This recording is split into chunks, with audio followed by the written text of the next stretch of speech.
Yeah, good evening, Mr. Elvis. Happy I, Saturday. My lovely mommy, I love you so much. Lame mommy. And greetings to you, Lady Eugenia, Aboazi, my brother, Divine Cross, Chibike, Ochibike, Ijedema, Scholastica, Emmy, Virtuous Equebelem, the Praying Zone. I like that name, the Praying Zone. And I think you mentioned Ikechukwu Onyedikam. Sorry, Everline, Sky Eagle Media, and Isaac Dot. Yeah, I think Madam Nena, you mentioned her. She was here. Adelaja Ogumbi, Marcos Weta. Um, yeah, I'm sorry I'm mentioning. I'm just scrolling, and whatever comes to my face is what I say. Brown, Igbinoba, Eb Bazagberi. Hey God. Oh, Semenike Omede. I'm sorry. I think there's some new names here. And Madam Nena, it's lovely. It's been a long time. It's lovely to see you in the comment section. And yes, everybody else as well. And Mr. Joseph Oji, who is always calling. Good evening, sir. And greetings to every other person. I think I'm going to be changing the clocks tomorrow. We're changing our clocks tomorrow. So I'm going to be like 5 hours behind Nigeria instead of 6 now. Thank God the winter is kind of tapering off. Um, it's a great day. It's a great day. I don't even know where to start. I think I will just start from at some point where you were playing. I don't know what you've played before. I see your title saying Peter Obi failed the leadership test. Mr. Valentine, I believe, is that Mr. Uzegbo Valentine, the one that was close to Peter Obi 2023 election and then defected to APC, that wanted the Anambra that wanted to be uh, governor of Anambra, and of course he wasn't chosen during the APC primaries. So I don't know what kind of leadership he's looking for.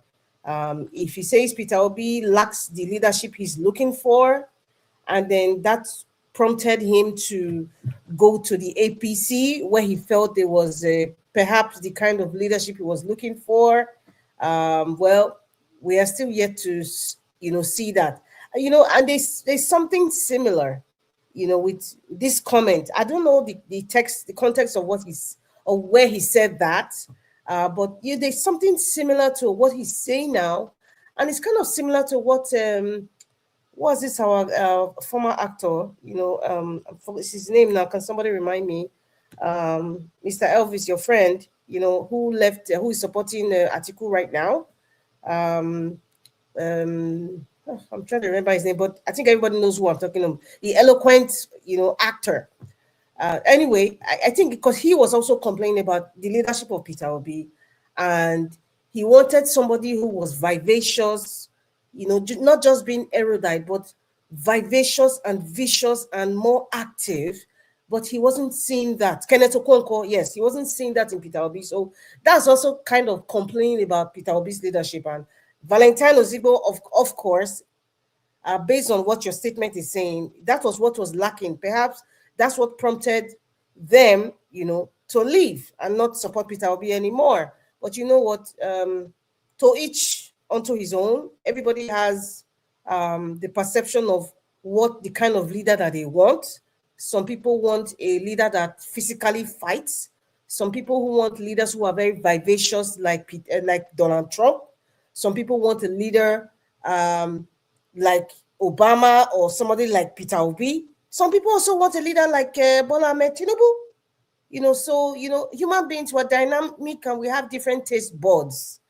So it doesn't mean that you're a bad person.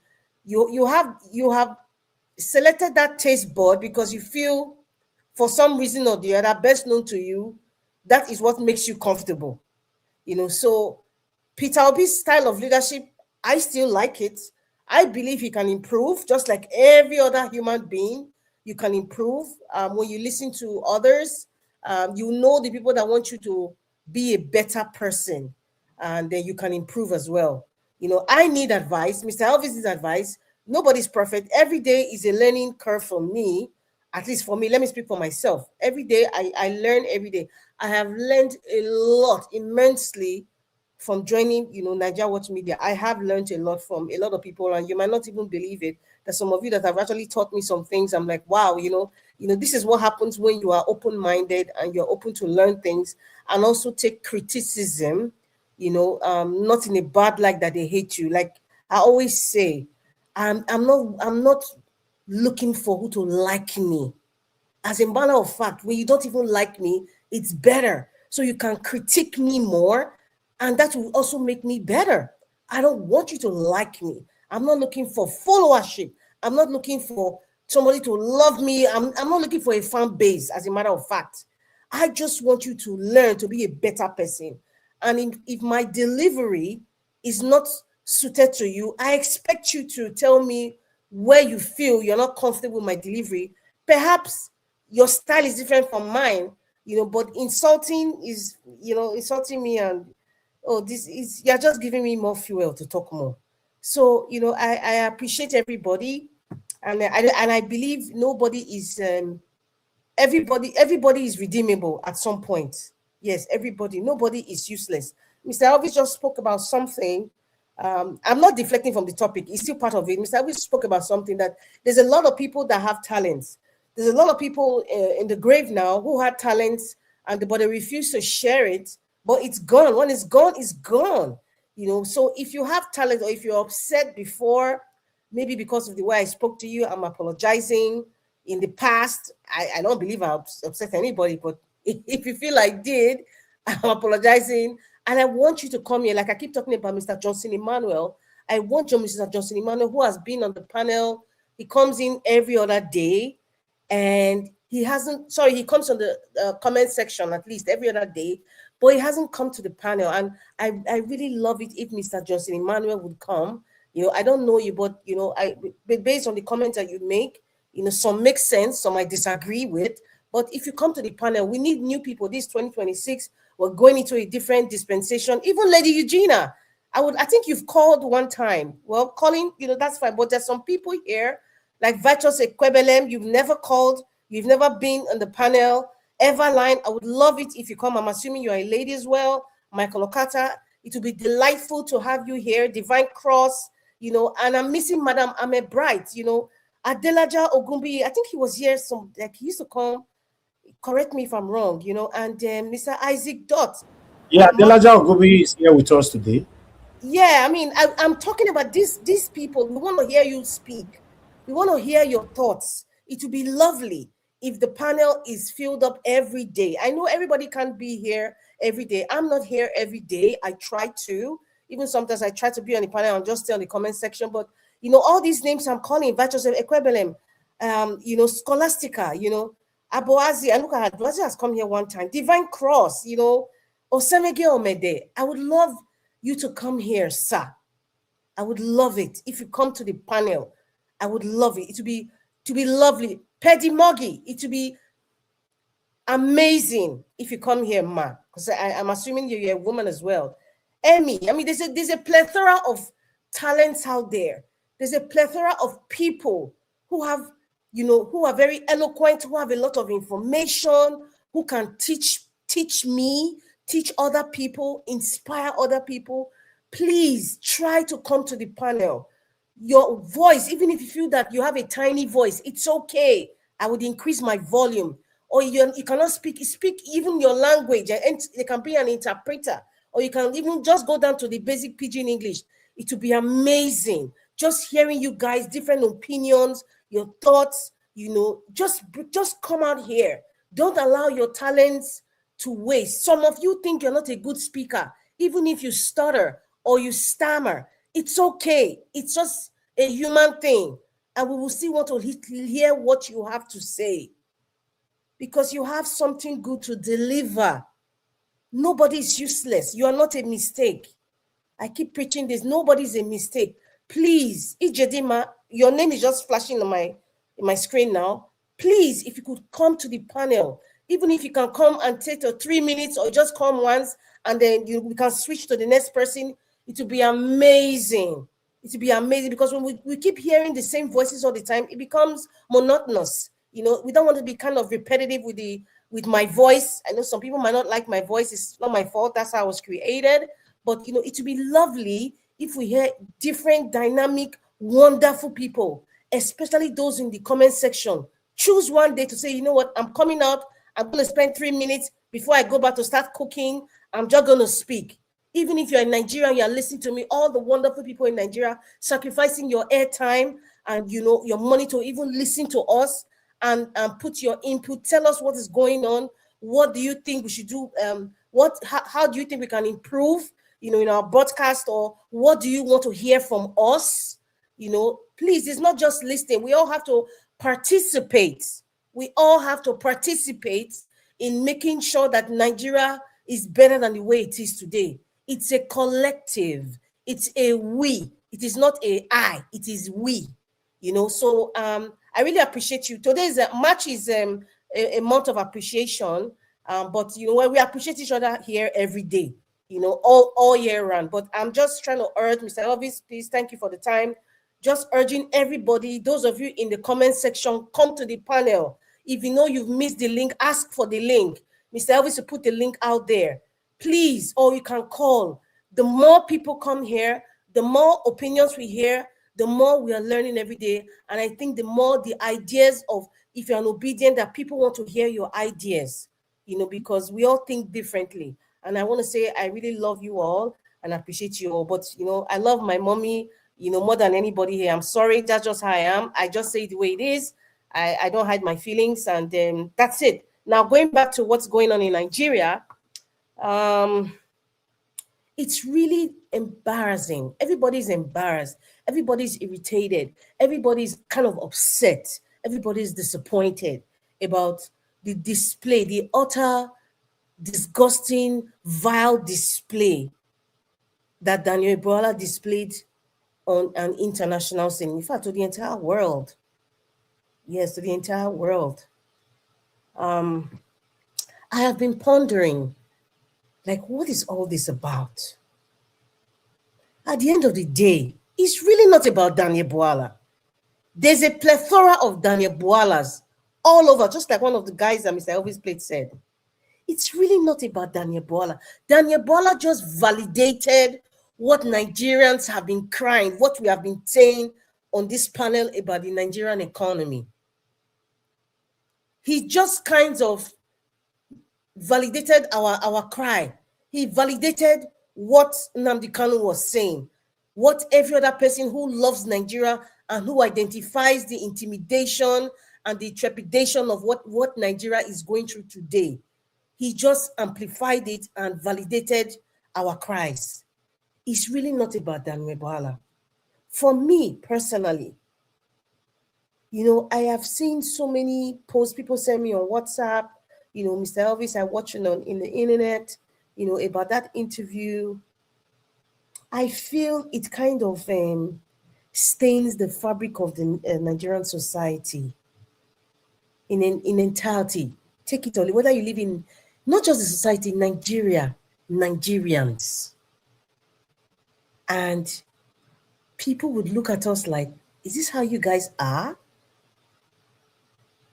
I won't blame them if you say, oh, how can you compare me with Daniel Bwala? We're not the same. But you can't really blame them. It hurts. For me, I feel it kind of, let me use a simple word. It kind of stains. It stains us as a people. It's not even a joke. Please, I'm urging skit makers, don't make Daniel Bwala's interview as a joke. It's just annoying. Because if you do, people will miss the point. I repeat, I am begging you all, skit makers, or if you know anybody who's a skit maker, if they have to make a skit, make it educational. Do not make it like a joke. Do not make it like a joke. It is not a joke. The fact that you have women and children, boys and girls, men and women, they are dying in Nigeria is not a joke. If you have a family member that died, you will not be laughing about it. So that's why I say it is not a joke. It's painful. it's really not about Daniel Bwala at the end of the day. It's really not about him. That's how I see it. And now people are now kind of using Daniel Bwala's situation to kind of vet is it standard? You like use the word standard now? Yeah, let me just use the word standard because that's something people will understand. The standard of our journalism in Nigeria. Yes, they're using that to vet it now. This is what we've been crying about now. We talk about it in Nigeria Watch all the time. We talk about we don't have real investigative journalists in Nigeria as we used to have in the 80s, or 70s, or even maybe in the 90s. The last time I even watched something close to investigative journalism was Mr. Ovieteme George of Arise TV. And that sort of investigative journalism came as a result of when Peter Obi said, oil is not sweet you put in your pocket. Oil is something that, you need the Nigerian Navy to approve anybody stealing our oil. You need a federal government. So Ovieteme George now had to go to the Niger Delta and do some sort of investigative journalism, which have it's kind of turned to a cold case file, a cold case journalism, because he did that and there was an uproar, and the people talk about Tantita, headed by Tompolo, who is heading, the waterways of the Niger Delta and all that. I mean, just those are bragadash, man. It's a joke. Nigeria is a joke. That's the closest investigative journalism I have seen so far. Because Peter Obi mentioned about oil not being like candy you put in your pocket. There ought to be some sort of approval from the waterways, from the federal government. So this is where we are today. It's really not about Daniel Bwala. Daniel Bwala is just a tool. Really and truly. He's just one person amongst thousands of others. So please, let us not channel this criticism, really, because I have thought this deeply, to Daniel Bwala per se. And I love what Sendam said. This is what the opposition ought to be doing. If you can't talk inside your house, go outside your house and scream to the world. Say, see what thing they do also. See what thing they do also. Somebody would listen. Somebody would listen. Daniel Bwala's disgraceful display just validated what Nigerians have been crying about: the killings, about terrorism, about our judiciary, about the economy, about journalism, about the Senate, about how we practice our so-called democracy, because we are not practicing true democracy. And it just exposes, it's like we are naked right now. We are naked. And back to the likes of Daddy Freeze. Daddy Freeze, your opinion was disgusting to me, because it's like what Dele Farotimi said, deliberate ignorance. I talked about it when I think the last time I was in the panel. Deliberate ignorance. Daddy Freeze, you are an epitome of what Dele Farotimi just said. Deliberate ignorance. You know that this guy was lying. Daniel Bwala was lying. You know that the economy is not moving the way it ought to be. You know there's a high level of corruption. You know very well that perhaps this administration is favoring you. You know. But you know what? You are now advising Daniel Bwala. The fact that please, this is another way to lie. This is another way to cover up. What sort of opinion is that? I will not be distracted by opinions. I will be focused on the fact that everything Hassan was asking Daniel Bwala is what Nigerians are crying for. I'm looking at the substance, not the deliverer. The substance now. Everything Daniel Bwala said post-2023, before he got this position, or even pre-2023 presidential election, everything that he said against the man from Bodilon, against how the potential administration will be when he talked about borrowing money, and the next thing is left is probably borrowing liver, borrowing our kidneys. Everything that he was saying then was the truth. Everything he was saying then was the truth.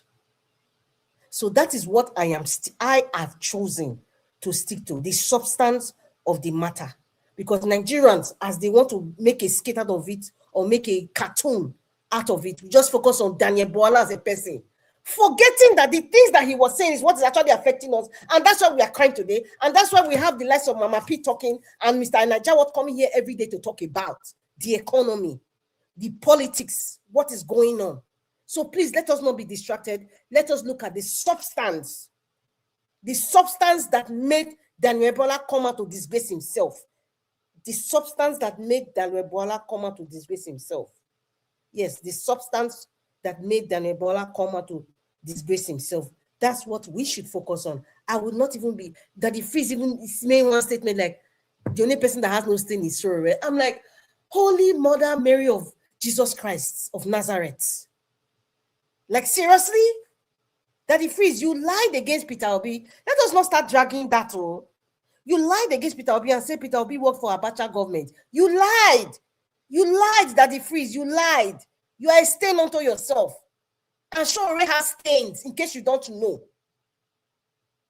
You lied.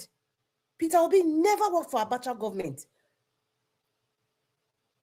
He never did. Most of the problem is that many people, they don't like to do research. Peter Obi came out and explained what happened in the Abad when he had to do with Tinkan Island. There was a disarray, there was a cacophony of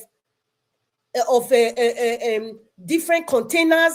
The administrative services was topsy-turvy. Nothing was going on well. Nothing was going in line. And then this group of businessmen, in which Peter Obi was, came to meet Abacha and say, you know what, we need a solution. At that point, Abacha said, you know what, okay, this, as they say, the insect in the fruits is part of the fruits. How did they say? There's an adage like that. So the people who are in this business now, this business and bringing out containers, okay, you propose and bring out somebody that can bring a solution. You guys sit down on the round table and fix this issue. The businessmen amongst Peter Obi voted Peter Obi to be the chairman of the organizing committee. Is it Abacha government he was working for? Mr. Daddy Freeze, Mr. Know It All, Mr. Investigator. You should have investigated that before you said what you said. I did not forget. Nigerians did not forget. I'm sure you said that last year. You made it an uproar. You made it feel like, oh my goodness, he worked for Abacha government. So where is his stamp? What's his name, Daddy Freeze? I'm not even looking for Daddy Freeze validation anyway. It's not somebody that Daddy Freeze will validate, or is an influencer that will validate Peter Obi that make me support Peter Obi. It's not, because we all know the ones that sit on the fence. We know them. We know them well. Shore is, I see him as an individual who is a tool. He's a merchant of disorganizing and making statements to make himself important or his personal largesse look big. You know, just to make himself look so important. But you really think he really cares about the generality of Nigeria? But he's not talking about that. He's not talking about electoral reforms. He's not talking about, listen, he's not really talking about the fact that Nigerians need to ponder on electoral reforms and what Nigerians should do. If you look at what Shore keeps doing, everything's always centered around him. So he abuses these people, you know. He just abuses, and he goes to court. He's used to the court system. He knows how everything is played out. He has spies everywhere. You come and announce, oh, this man, they're going to remove the AIG now. You see what I told you last time? You know, that's just it. That's why I said there's a difference between Shore and VDM. VDM is a doer, and it is seen, SEEN. Everybody's seeing what he's doing, what he's saying. People are saying it. But Shore is just talking because he's a merchant of all these people. I feel Shore is a part of the APC government, codedly, because the APC part of government, they have different people for different functions. Yes, it was like a do, okay, they'll seize his passport. They'll say, they seize my passport. No, he might shalaye somewhere. When we come out and tell you, so those of you who are fan of Sure, it is your own cup of tea. It's not but this is my opinion based on what I have seen. I will vote for VDM any day, anytime than for Omoyele Sure, even if Sure has been in the media before VDM. It's not how far, it's how well. It's not how far you have been there, but the impact you have made, the seen impact. I mark what I can see, what is tangible. It is proof. You can prove this is what you have done. Okay, so that's just I have to say for now, and I'm just going to stop here so that I won't take a lot of time. I know Mr. Jonathan have a lot to say, but thank you very much, Mr. Elvis, for giving me the opportunity to be here. Thank you. Thank you, man. Thank you very much, moderator. This is what you get when it's just only two of you on the panel. If we plenty things, now you know I don't stop you. Tele. Thank you very much for touching everything. Thank you. God bless you, man.